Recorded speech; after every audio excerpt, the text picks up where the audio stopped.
Assalamualaikum warahmatullahi wabarakatuh. Perkenalkan, nama saya Asmayani dari Tadris Bahasa Indonesia, Fakultas Tarbiyah dan Ilmu Keguruan IAIN Losmawi. Nah, pada kesempatan ini kita akan membahas tentang tes diskusi.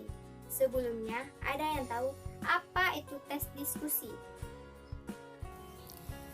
Tes diskusi adalah sebuah tes yang memberikan dua pendapat berbeda mengenai suatu hal, satu pro dan satu kontra, yang menyebabkan kedua belah pihak menjadi saling membicarakan masalah yang sedang dipersoalkan, atau bisa juga didefinisikan sebagai tulisan yang mengulas sebuah masalah atau isu dengan disertai argumen atau pendapat yang baik yang mendukung maupun yang menentang isu tersebut, serta diakhiri dengan simpulan.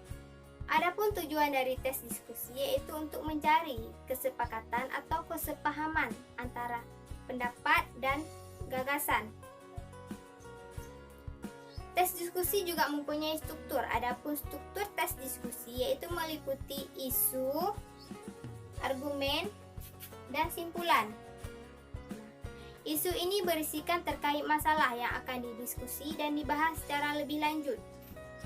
Nah, argumen terbagi menjadi dua, yaitu ada argumen mendukung dan argumen menentang. Pada argumen mendukung ini berisi alasan yang mendukung suatu hal yang menjadi pokok permasalahan diskusi. Setelah menyampaikan masalah, penulis dapat menyampaikan pendapat dari sudut pandang kontra dengan disertai alasan-alasan serta bukti untuk mendukung pendapat yang telah disampaikan sebelumnya. Yang kedua ada argumen menentang. Di argumen menentang ini berisikan alasan yang menentang argumen pendukung. Nah, pada tahapan ini penulis dapat memaparkan alasan-alasannya serta pendapat dari sudut pandang kontranya.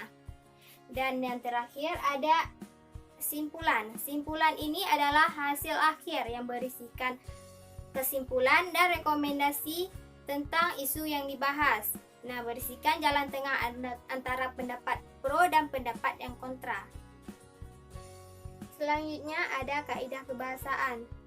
Terdapat 3 kaidah kebahasaan dalam tes diskusi. Yang pertama ada konjungsi, yang kedua ada modalitas, dan yang ketiga ada kata rujukan. Nah, konjungsi ini atau kata hubung ini digunakan dalam tes diskusi, tetapi tidak semua kata konjungsi digunakan dalam tes diskusi. Adapun konjungsi yang digunakan dalam tes diskusi yaitu ada konjungsi pertentangan, yang kedua ada konjungsi sebab atau kausal, yang ketiga ada konjungsi akibat, dan yang terakhir ada konjungsi penegasan. Nah, konjungsi pertentangan yaitu konjungsi yang menyatakan pertentangan dengan keadaan sebelumnya. Contoh kata konjungsi pertentangan ialah ada tetapi, melainkan, sedangkan, dan sebaliknya. Yang kedua ada konjungsi sebab atau kausal. Konjungsi sebab atau kausal ini yaitu konjungsi yang menjelaskan suatu peristiwa terjadi karena sebab tertentu.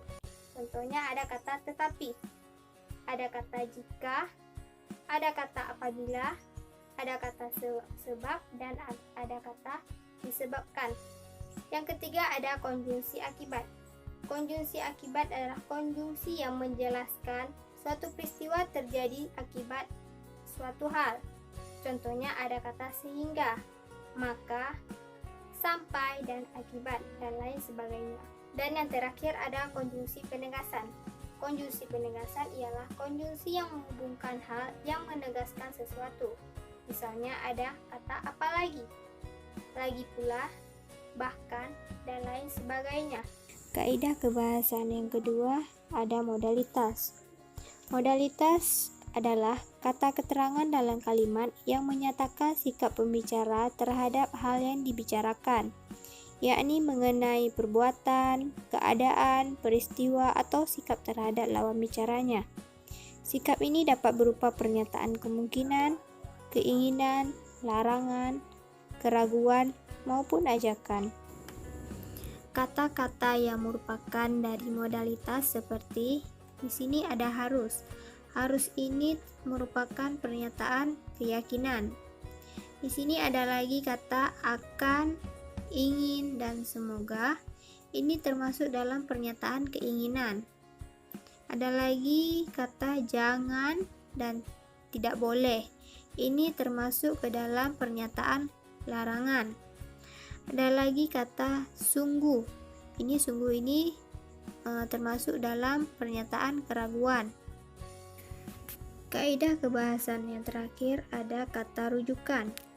Kata rujukan merupakan kata yang merujuk pada kata lain yang telah diungkapkan sebelumnya sebagai pengganti dari kata aslinya. Kata rujukan berfungsi sebagai kepaduan dan keefektifan antar kalimat. Selanjutnya, langkah-langkah dalam menyusun tes diskusi diantaranya yang pertama, mencari topik dari suatu isu atau masalah. Yang kedua, mencari tujuan atau memberi penjelasan mengenai pro dan kontra. Yang ketiga, mencari data atau informasi terkait isu yang diangkat. Yang keempat, menyusun kerangka teks atau karangan. Yang kelima, mengembangkan karangan menjadi suatu tes diskusi. Dan yang terakhir, menyunting atau merevisi tes diskusi.